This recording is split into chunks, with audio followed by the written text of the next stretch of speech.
Alright, so Swamp tier 9. They've got a lot of tank destroyers, which is actually good for a light tank in a sense. So typically what you'll want to do is you'll want to either scout out this area or scout out this area just to see where their team is dispersing. With a lot of tank destroyers, a lot of their tank destroyers will end up concentrated in that area, which is fine. You don't need to scout those guys out right now. Those are really going to be second line tanks that can't do a whole lot. So what I generally like to do in a light tank is I like to come over here and just basically sit on this hill over here, which allows me to see if they push anybody in there. And if they do, all I got to do is just, just roll off. But again, the whole purpose of playing light tanks, especially in the early game, is just to get a sense, just a little sense. And it varies from map to map, just a little sense of what their team is doing. Because that helps out your guys immensely. It helps out your guys that are going to this side immensely. It helps out your guys that are going to this side immensely. See where you're going right now? Especially the circular path that you're taking and the fact that you're following different light tanks. Like, this is what I call a redundancy of spotting. Like, anything that you would have spotted out here, this RU-251 already would have spotted before you. So I don't like when light tanks follow other light tanks. To me, unless you're driving out here someplace to go someplace specific, you're not actually adding anything to the early intel. Alright, so this 2801 is driving out here, so he'll be able to figure out, hopefully, what heads over through this area here. This RU-251 can basically spot anything in the middle, which again, as I've said, they're going to have probably a large concentration of their tank destroyers here. But again, this is not a relevant position to the game in the early game, so I wouldn't worry about that. What you really want to be able to tell your team is what they're going to meet at either of the strategic areas, right? And the two strategic areas are down here and up here. Right, and so your job as a light tank is to get some intel for your guys going into one of those areas.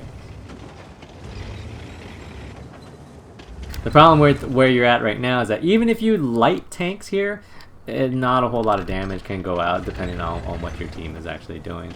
And especially you don't want to drive off of that. You never really want to, and you don't want to track yourself there where you get lit by damage.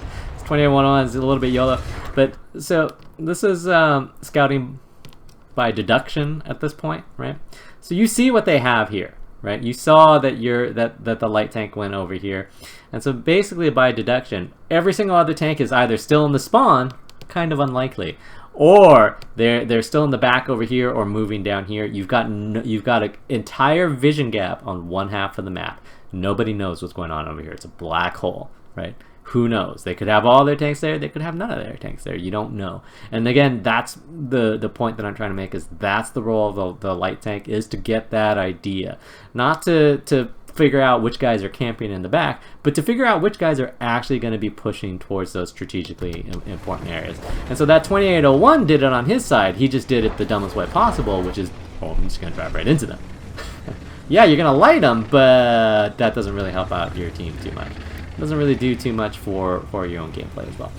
And so you're you're basically island hopping across the middle, and this is a big problem for many reasons. And so, if you guys remember, we had I'll have to show that game afterwards, but we had a game on Swamp where the other team thought that they would be cute and push guys across the middle early in the early game, and we pushed guys down this south side in the early game. And then it was just a matter of lighting them. And once these guys are lit up underneath here, they just get smoked. So you cannot push the middle unless you control the sides. Otherwise, it's just too easy for you to get shot. And again, it's not like you're generating damage going out here. And by deduction, you kind of presume that they do have guys over on that west side. I mean, they at least have the M103. But you presume that they have more. And this has been a very static team. And again, these guys that you're lighting, they're not guys that your team is going to be able to shoot. And it's also very unlikely that you're going to be able to defend that T-28 frontally. It's going to be much easier for him to shoot you than it is for you to shoot him. Like okay, that shot you can actually theoretically pen. But again, at this point, like, you're the primary damage dealer in this configuration, and you want to avoid that. As the bottom tier light tank, you want to avoid being the primary damage dealer. That's not really helping your team.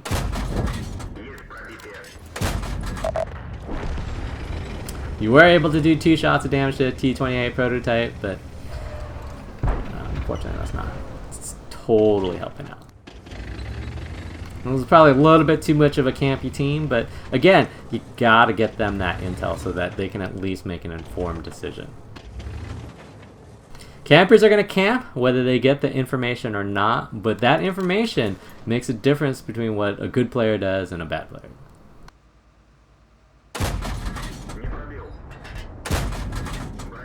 So what you should be doing right now is just shooting to track.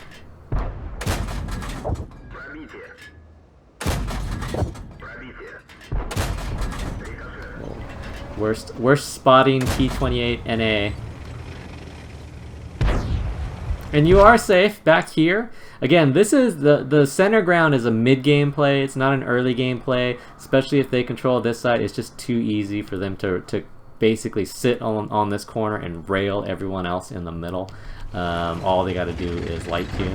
That area where you're at is relatively sheltered. As you move away from it, then more and more people will actually get shots on where you're at, like this Mr. Scorpion over here. Definitely don't want to push him. Lol. Run for your life! Oh, just too many circles. Oh, but you got him with the panic. Lol.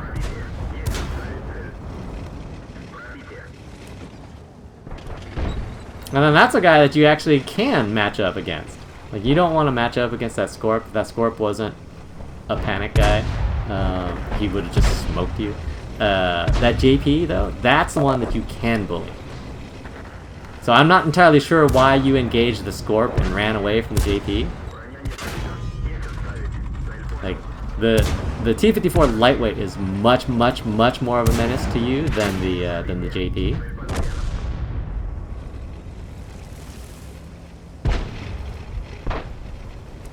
Oh, here comes the JP. Oh, he's got your number. Oh, he panicked. And you just want to close the gap. And then you do need to worry about artillery on both teams a little bit, but at this point, what are you gonna do? Yeah, that's pretty much a pretty poor prioritization of targets, IMO. And you just basically got saved by panicking players.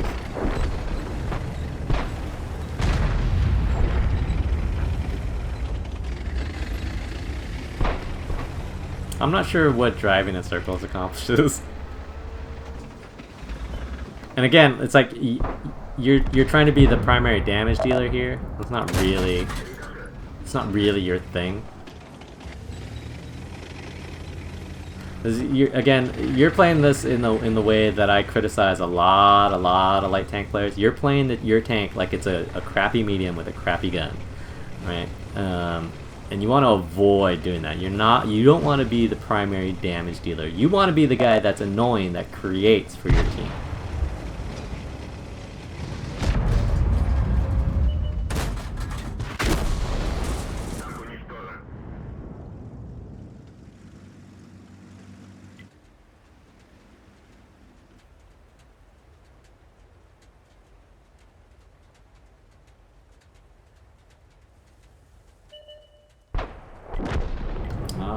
Your dudes technically have a chance to cap it out.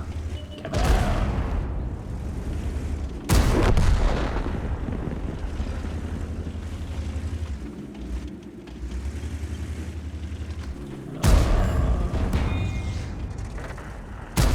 I guess that ain't gonna happen. He's gonna get RD'd. Oh man, how many shots you get? How many shots you get to take? Oh, sorry, I kind of screwed that one up. So anyways, again, I don't feel like the center play in the beginning of the game is helpful for anyone unless you really lock down the sides. It's just too easy for you to get shot. And then again, I think it's a prioritization of the role that you're playing and the targets that you choose. For whatever reason, you prioritize. You're like, oh, I could take this Scorp, that's no problem. But you ran away from the JP. And that, to me, I don't understand. And then you did the same thing like when you challenged that T-54 lightweight. The T-54 lightweight, it totally outclasses your tank. The only tank on that map that didn't outclass your tank was the tank that you ended up running away from, which is kind of odd. But that's just straight target prioritization. And then again, I hope you understand what I mean, but you're not looking to make yourself the primary gun there. You're not looking to get shots frontally on that T-30. You're not trying to shoot side turret on the T-30. You're not trying to shoot frontally on a T-28. No. That's not your thing.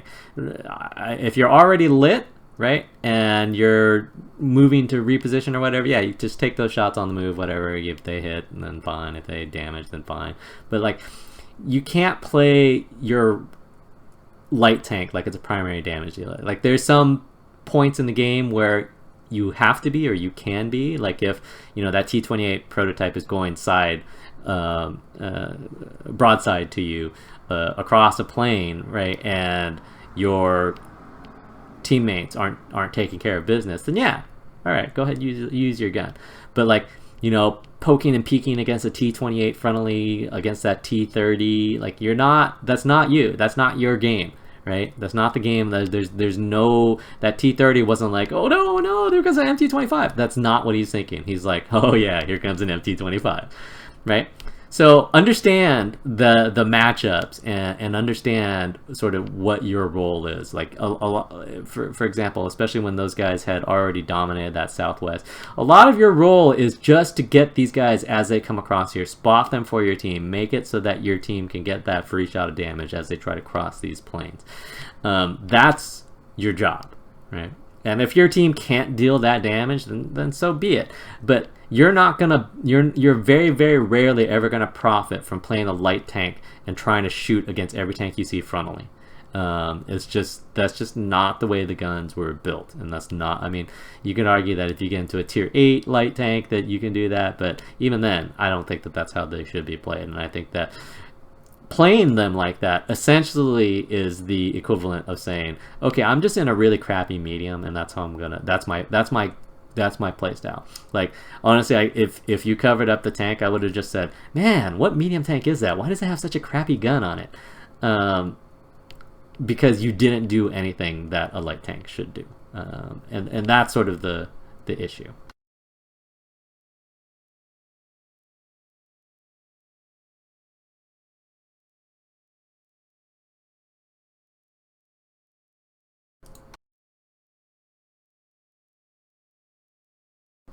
Unfortunately, your team did not contribute a whole lot.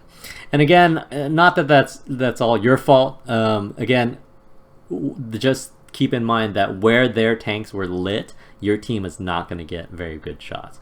Again, especially on that early game for light tank, it's critical to try to get your team some intel about where they're going to this. Like, it would have been really easy for you to light into that sort of let me bring that thing back up.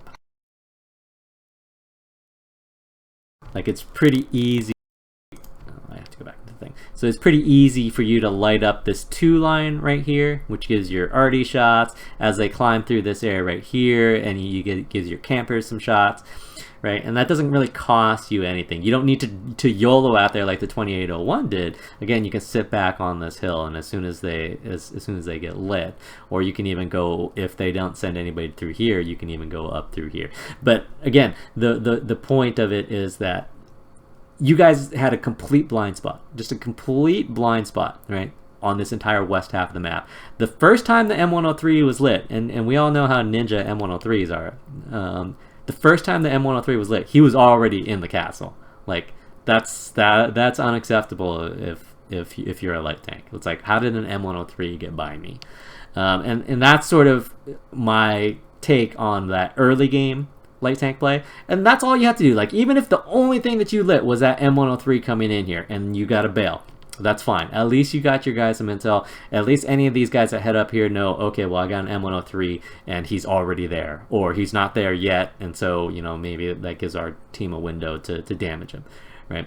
But having that intel is critically important for people who are actually paying attention behind you. Again, this team was probably going to struggle to deal damage anyways, in a sense a lot like their team. Their team was somewhat campy as well.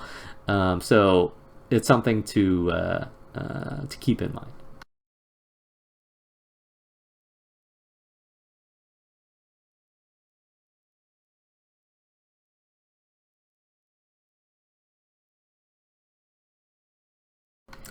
And you went 18 to 37 for, and this is the whole problem. You had 18 penetrating shots. I mean, there were probably some 0 damages, but for a whopping total of 1,500 damage, that means you did less damage than a single tier 9 tank, right?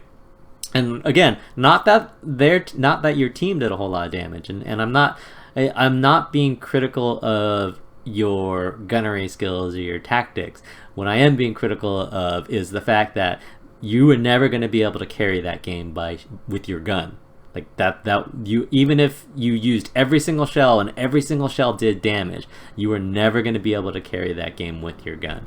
And in part, that's because that's not how the game is designed, but especially in part is because light tanks were designed with crappy guns, for the most part. And so you have to keep that in mind. The gun is secondary to in a lot of cases, not every case, but the gun is secondary in a lot of cases to the actual tank itself, the mobility, the camo, the ability to make things easier for your team by lighting it, by telling them this is where the enemy is coming from. This is when the enemy is crossing vulnerable areas where you can get free damage, right? That to me is the strength of the light tank, and that's really what I'm trying to harp on here.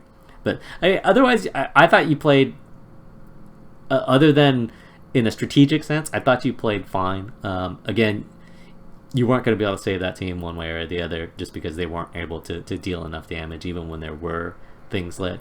But I just when I see that, I don't like that style of light tank play where it's just you're trying to emphasize the gun. To me, just way too much, especially in situations where you've really got little to no chance to actually pen. But GG, nice try. If you got more out of your team, it would have been a lot closer, and it probably wouldn't have looked quite as bad, but them's the teams you get.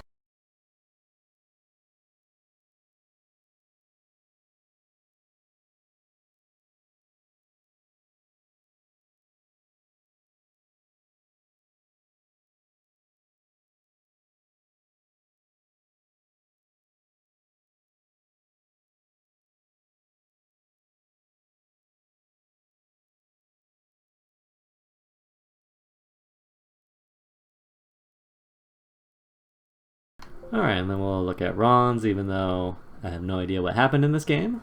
Let's see if it's a very good game.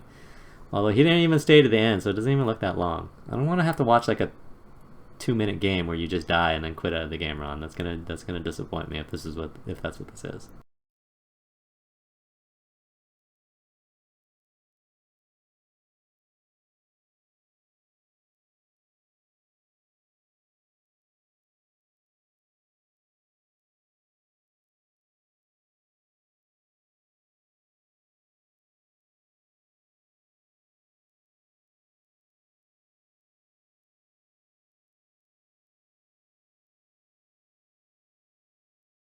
Oh, this is a... Oh my god.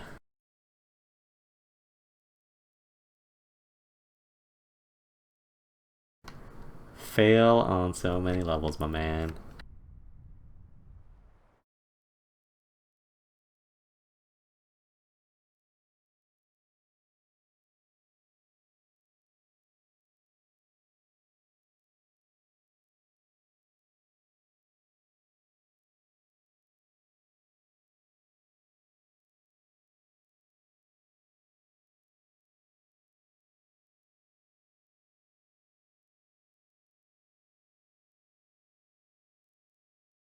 Well, at least someone has data in it. Well, it looks like a pretty comfortable win too. Like normally I don't do these comfortable wins. I just don't think that people are in a learning mood for them. Well, the individual player is not.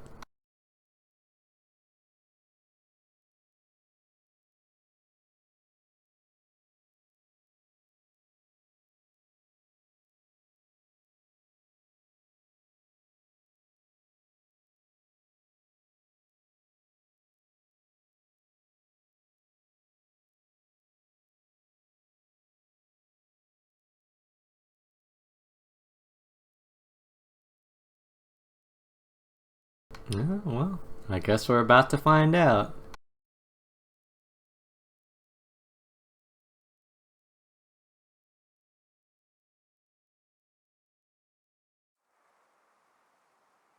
Alright, so Sand River, tier 10. Not that many tier 10s, so it's about a third tier 10, third tier 9, third tier 8. Alright. There are 3 RD, but they're all small RD, so I wouldn't worry too much about that. You only have 1 RD, which actually is a little bit of a benefit, as long as your team isn't too campy.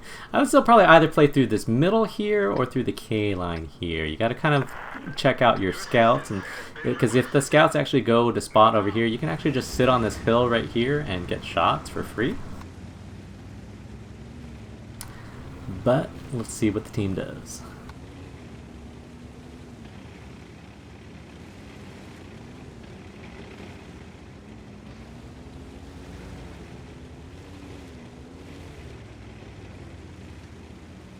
And then again, remember, like 30 to 60 seconds into the game, you always want to look and see what your team is doing. So you've got one of the scouts coming this way and one of your scouts going to that K line, which is actually not that bad of a configuration, although this LTTP is just going to drive out here, which doesn't actually do much scouting if you've ever played a light tank. And again, though, my criticism of all light tanks is that they do a very poor job of actually doing and getting any intel for their team, which is a big problem.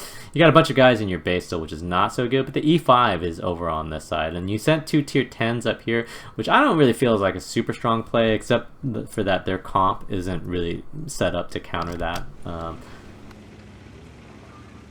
then I definitely never want to take a slow medium out here. You'd never want to take a slow medium out to this LTTB. I would just own you coming across here.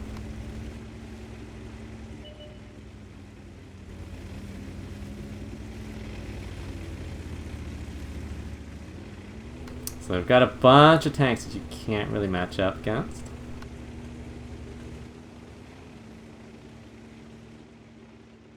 And again, remember, they do have 3 RD and you can hit the backside of this hill.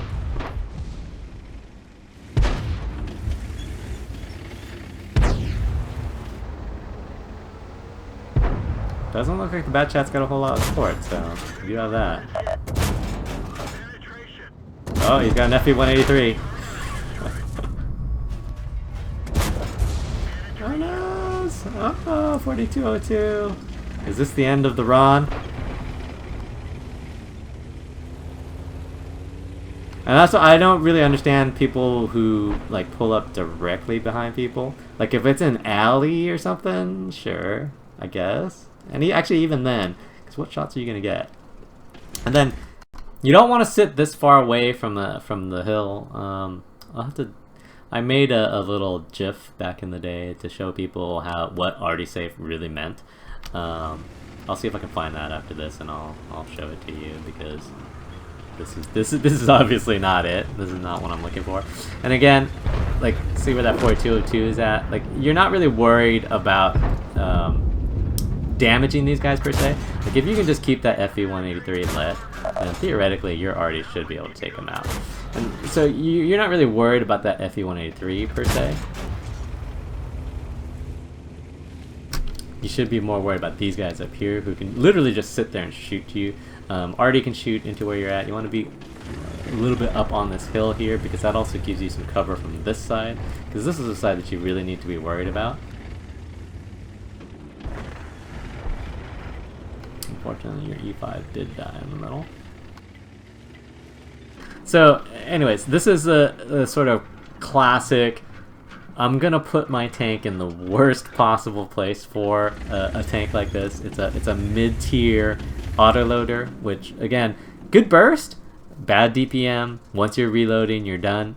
And so you want to use it more as a shock tank, which means you need to be a little bit more mobile. Right now, you're just kind of sitting around waiting, and anything that pushes you can just smoke you. If this FE-183 wanted, he can smoke you. There's nothing that you can do about it.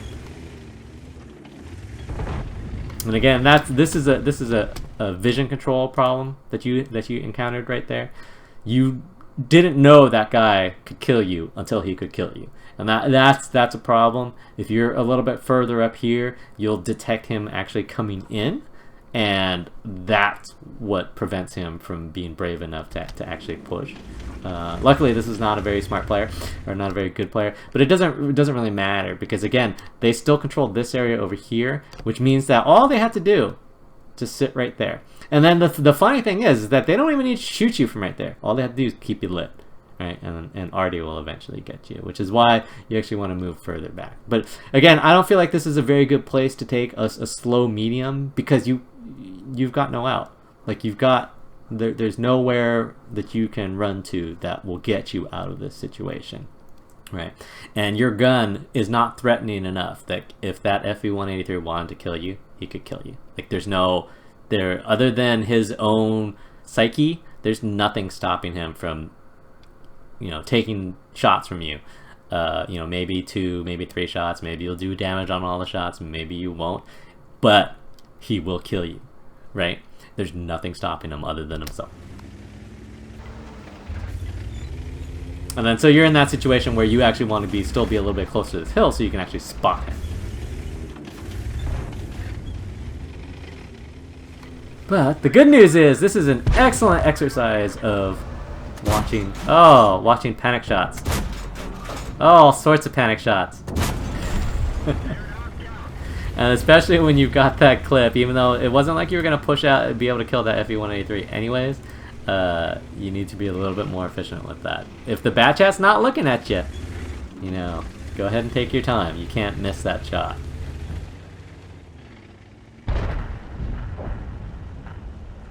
You can still keep that FV-183 by essentially surfing. And again, you don't want to keep coming too far forward. You keep driving right here. It's really easy to shoot right here.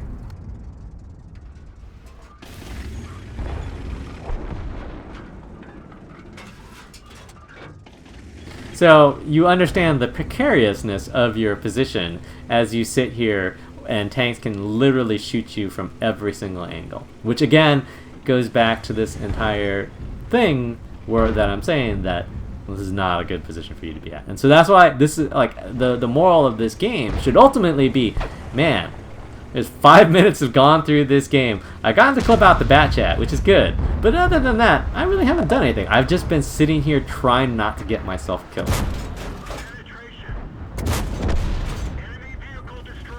That was good once he fired. And so, but again, part of my issue is that you don't even want to try to take that shot. Oh, and then he already fired. You could have shot into his lower glaciers. So again, you still want to be a little bit closer to this hill. That'll help you out here, both in being able to shoot down at him once he fires.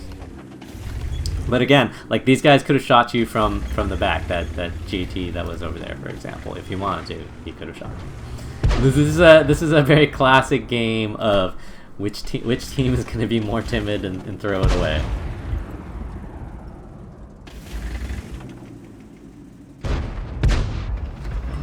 See, you're like not even in a position where you can shoot that JP2. Like that JP2 shot, like he shot at the 140, and you're still not in a position where you can actually deal any damage. And then if all you have to do was go a little bit higher on this hill, and you could have just come over on that guy, or at least shot the 40-43.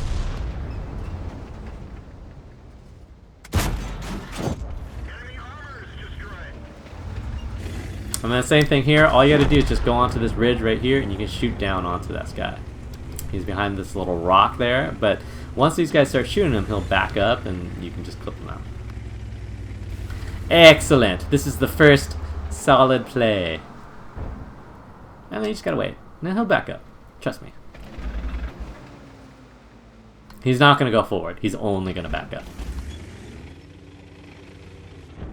You just gotta wait until that guy shoots him, and then he'll back up. Oh, look, I think he just backed up. Anyway, you don't necessarily want to go, like, let's say this was a closer game. Oh, look, he just backed up. Because he got shot. You don't necessarily want to close the gap. Like, let's pretend this was a closer game. You don't necessarily want to close that gap, because it's too easy for him to counter push you. Definitely don't want to sit out here. Like he is obviously not paying attention to you, but Artie is.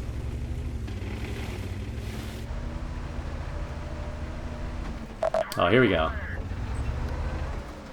You kind of backed up into an Artie lane. I prefer to move closer to buildings when Artie's shooting at me. Like, again, this is a situation where you're not worried about that guy shooting you, right? He's not looking at you. He obviously does not care about you. Obviously, Artie did care about you because they already fired at least once at you, right? So, I always have a, you know, one of the things that I talk about a lot in the stream is understand what you're afraid of. Understand what you know, which tanks did you really need to be afraid of there. You very rarely need to be afraid of a tank that's not looking at you, that's looking at your a teammate or something like that. You're almost always more focused on, or you should almost always be more focused on other avenues. Just because, and it can be the guy that you're shooting, right? But you can shoot that guy and still be safe from everyone else. When he's not looking at you, you just have to think, I don't need to be safe from that guy, but I can shoot him.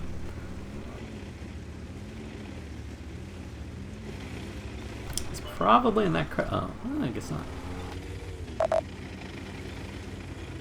He's making it. Oh, he's coming for you. Oh, he wants a piece. You got one shell. Are we going to see a panic fire? Oh, we did see a panic fire, but you did get it, so.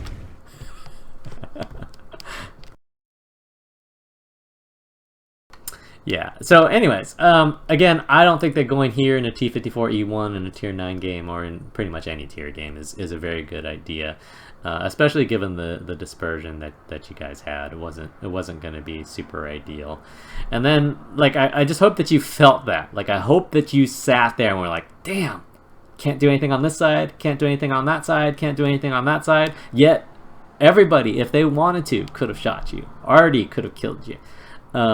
And so that's a big problem, and that's one of those things where I say you got to try to take things out of games, like even games that you win reasonably handily, like this, right? You got to be able to take something away, and that's something that you should take away from this game is, damn, I spent a lot of that early to mid game just trying not to get myself killed, having no chance to deal any damage to anybody, right? Like that should be the takeaway of that game, and that, damn, I'm never gonna go there in a slow medium again, because it's just, there was nothing that I could do to prevent those guys from owning me if they wanted to, right? And then after that, though, once your 140 actually came back and cleared through this area, I'm not entirely sure how. I think it was more of the timidness of the other team. Once he came through that area, I thought you did a good job of actually moving forward and actually playing with them and actually using the strength of the tank, which is the nice burst. And in terms of position, the T-54E1 doesn't really play too much differently than the T-57 Heavy, which comes after it. Even though it's a heavy tank and this one's a medium tank, they essentially play the same role, which is basically a burst support. And what that means is that you'll go with wherever the push goes, and you'll basically lead the push to go, or, I'm sorry, not lead the push. You'll basically support the push with your damage, and then just duck back behind them while you reload. This is not a very good ISO tank. It's not, and the reason why it's not a very good ISO tank is, like I said, it's got the long reload. It does have good burst, but it's not good enough necessarily to kill equal tier tanks without a little bit of good luck. And so why is the T-54E1 a bad ISO tank, but like let's say the Batchat 25 AP is a good ISO tank? What's the difference between those two? They both have these really long reloads, they both have clips, but the difference is the Batchat can run away and the T-54E1 cannot run away. And that's the drawback of, that's the difference between the French line and the American line. And that's why the French autoloaders don't play anything like the American autoloaders from a positional sense. And so you have to recognize that this is not a burner, it's not a speed demon. You can't get away from things. And so you have to use the clip either from a position of safety, right, which you could have done, right? You could have played this. You could have done essentially the same role that you played there from this area right here, and yet still been able to get shots on these guys on the south, and been able to support your E5 when he died down here. Although I think he died because he pushed forward, but you know what I mean. So you want to try to be able to support people in this tank, I guess is what I'm saying, rather than lead an edge, unless you have to, right? Like if for example they had nobody if your team had nobody in the middle, right, and I was playing in the middle, right, you might have to play a little bit more of an edge role in the T-54, even though it's not really good for that, but you got to be able to see these guys before they just roll into you, right? Give your guys a chance to actually deal damage to them. But otherwise, that's not really what the T-54. That's not the role that's good for the tank. And so similar to the light tank, you know, that Penniago was playing in the MT-25, like I don't feel like you leveraged the strengths of the tank. I feel like you played into the weaknesses of the tank, and that's sort of what you want to try to avoid.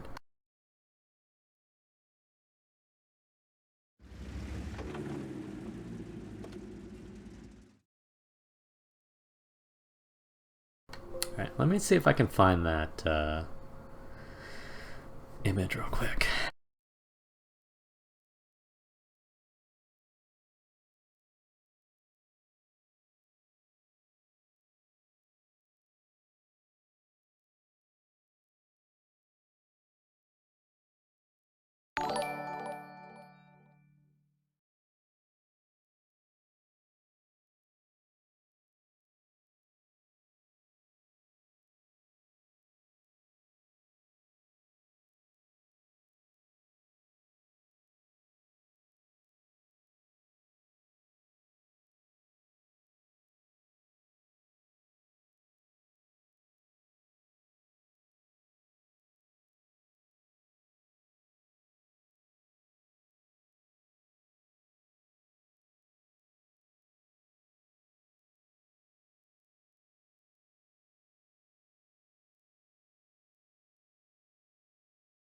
Alright, I found it.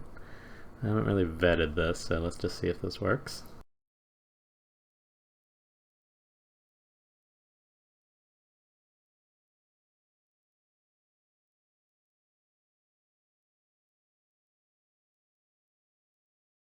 So this is something that I created a long time ago when I was trying to explain to people what makes it difficult for artillery to shoot you when you're on a hill. And it has to do basically with the arc of artillery shells and how they sort of travel. And so in order for this artillery to hit this tank that's on the slope, the shell has to travel at an arc that's higher than whatever the top point of the slope is, and yet lower than whatever the maximum point on this tank is. Now, the further that you move away from the hill, the less that this area comes into play. And so the reticle is actually much easier to target on this guy right here. Now, what's important here is what ends up ultimately being how steep this slope actually is. And so let me see if I can find it.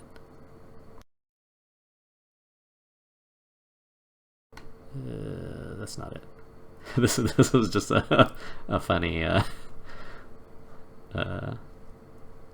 something that happened in Clan Wars. Okay, here it is. And so this is the old what was this map called?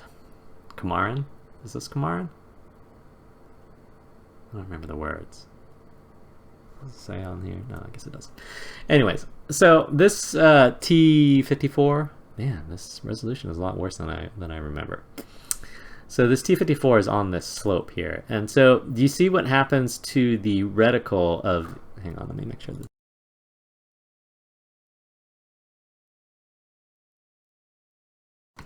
And so you see what happens to this reticle? I guess we can compare it to this guy. So see how this reticle, when it's on the ground, is sort of this oval shaped like this. This is pretty flat ground here on Mountain Pass. And then see what happens to this reticle on this hill. See how it's elongated and it's also broken, right? There's part of the reticle is over on this side and then part of the reticle is on this side. And so what that means is that there is, you know, about a 30% chance that the shell is going to land in this area here. Maybe it's a little bit less. Depends on which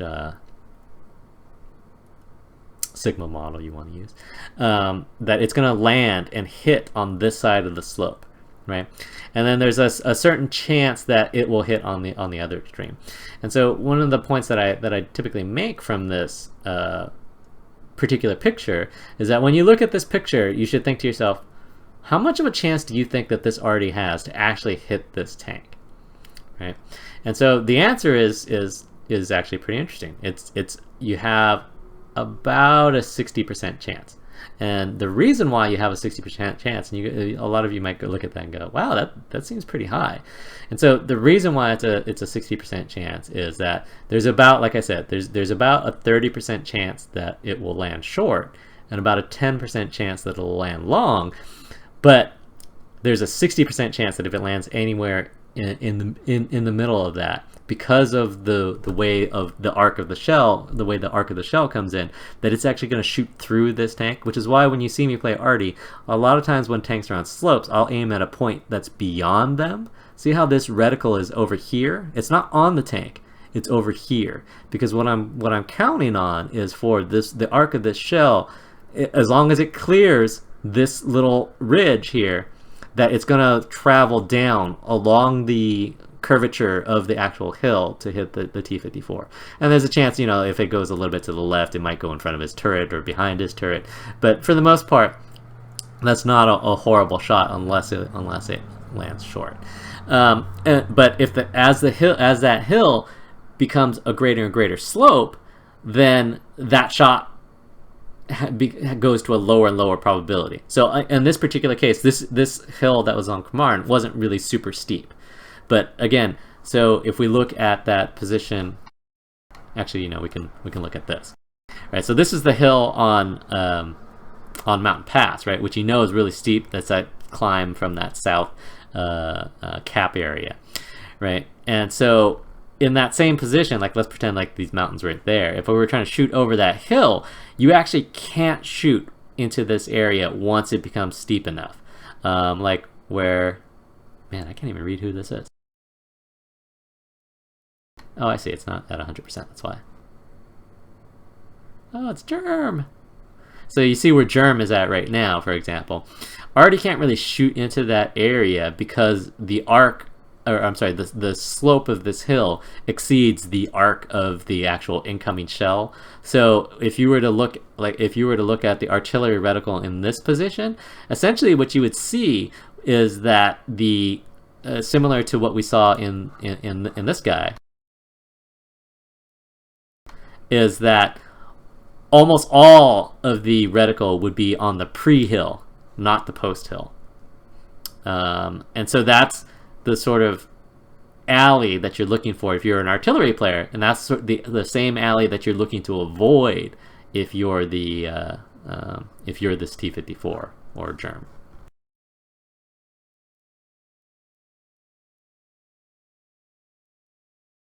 Want to talk about generalities.